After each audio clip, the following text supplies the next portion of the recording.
Hey, what's up guys, you got Crave here, and this is a follow-up video to the Vengeance tanking guide I did about a week ago, or more than a week ago, and I really wanted to get this out as soon as possible, preferably right after the MOG video I did for Demon Hunters. It's just that, well, stuff can get in the way, there's work, real life stuff, but yeah, so what this video is going to be is it's going to be a bit short, and I'll just go a little bit into, well, a little bit more detail into some of the methods you can use to tank as a Vengeance Demon Hunter. And yeah, so here we go.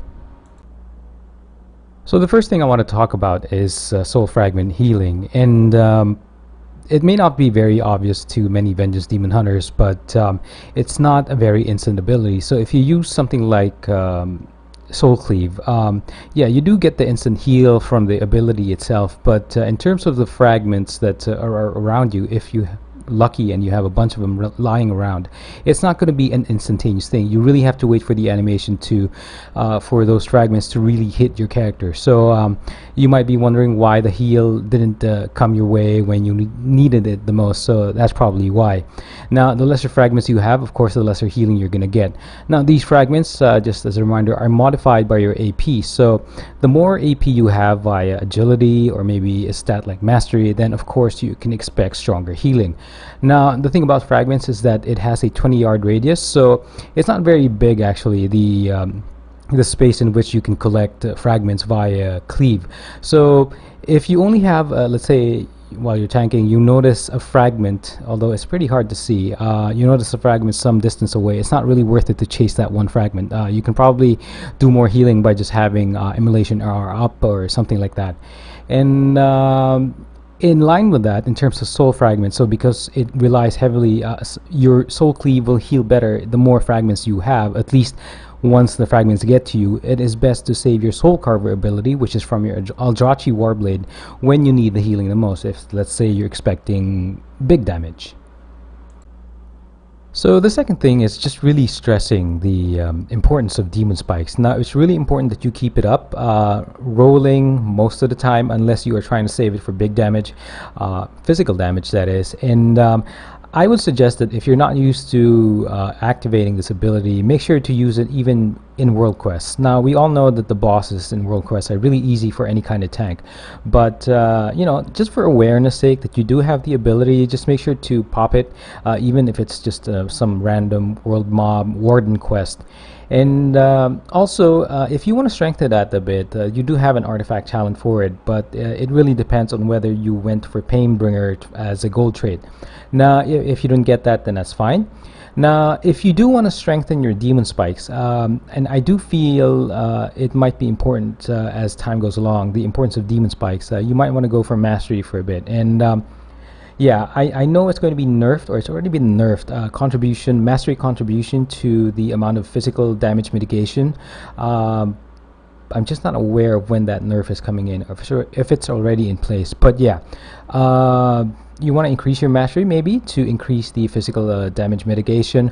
But overall, what's important here is that you have to be aware that you do have the Demon Spikes ability, and make sure to make use of it, even for simple things like auto attacks from mobs and stuff.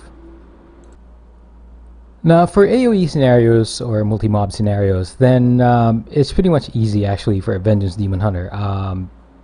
They do AOE or handle AOE scenarios pretty well.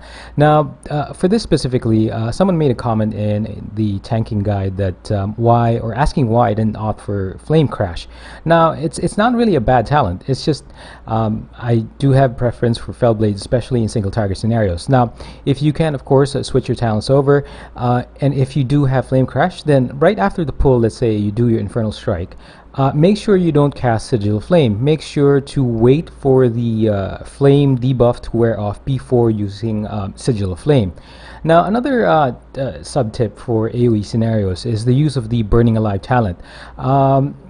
If, let's say, it's not so much that you can't hold the mob's attention in AOE scenarios, it's more on the ability to mitigate the damage you take, especially if Demon Spikes is on a cooldown.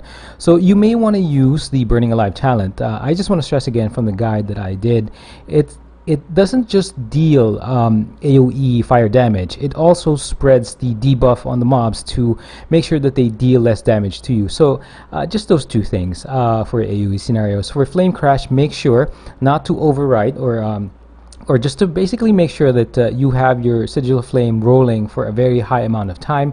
And the second thing is that be aware that you do have Burning Alive to not only spread the damage you can do, but to also spread the debuff you have on mobs to deal less damage to you.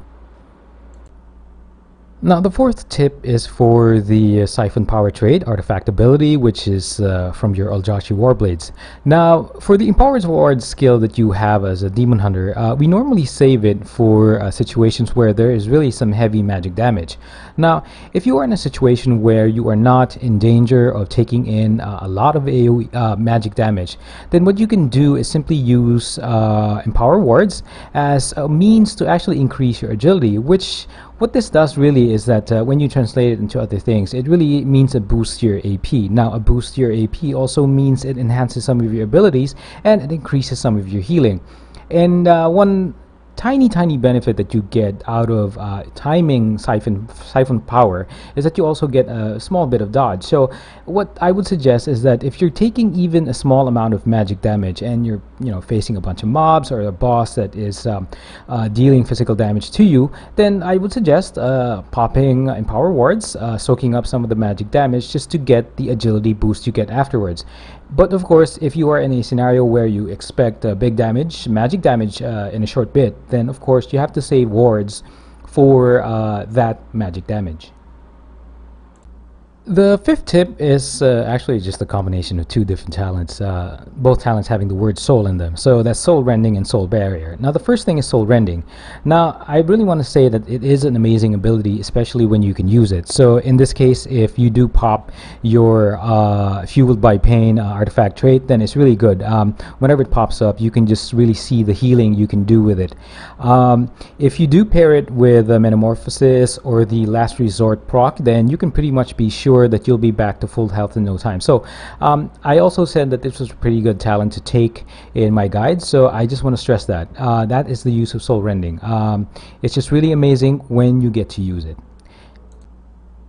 And the other talent ability, which has the word soul in it, but anyway, is Soul Barrier. Now, I mentioned it in my guide, but I didn't show it up in a text form, so that I think that led to some people thinking that I might be dismissing Barrier. No, I'm not dismissing it. It's actually a pretty good talent. Now, it's good because of the frequent access to a mitigation ability. Now, I've always valued mitigation, but it's not really the play style of or the strong side of Demon Hunter tanking. Now, for Barrier, what you can do is if you do pair it with an ability, let's say like Soul Carver, the fragments will increase the value of the absorb because that's how the ability works.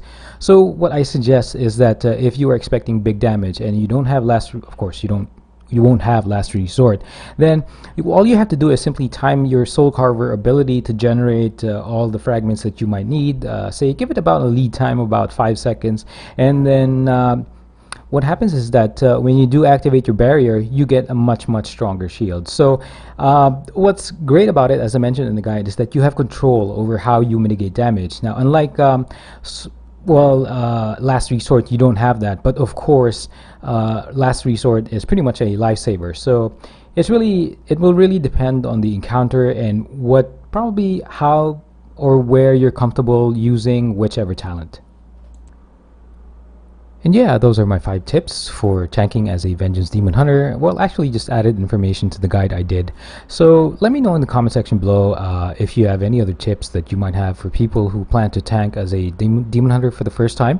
Yeah, it's a pretty exciting new class, but of course, there are some things that need to be worked on, especially if you're trying the tanking role for the first time. But yeah, that's pretty much it for this upload. This has been Crave, and thanks for watching.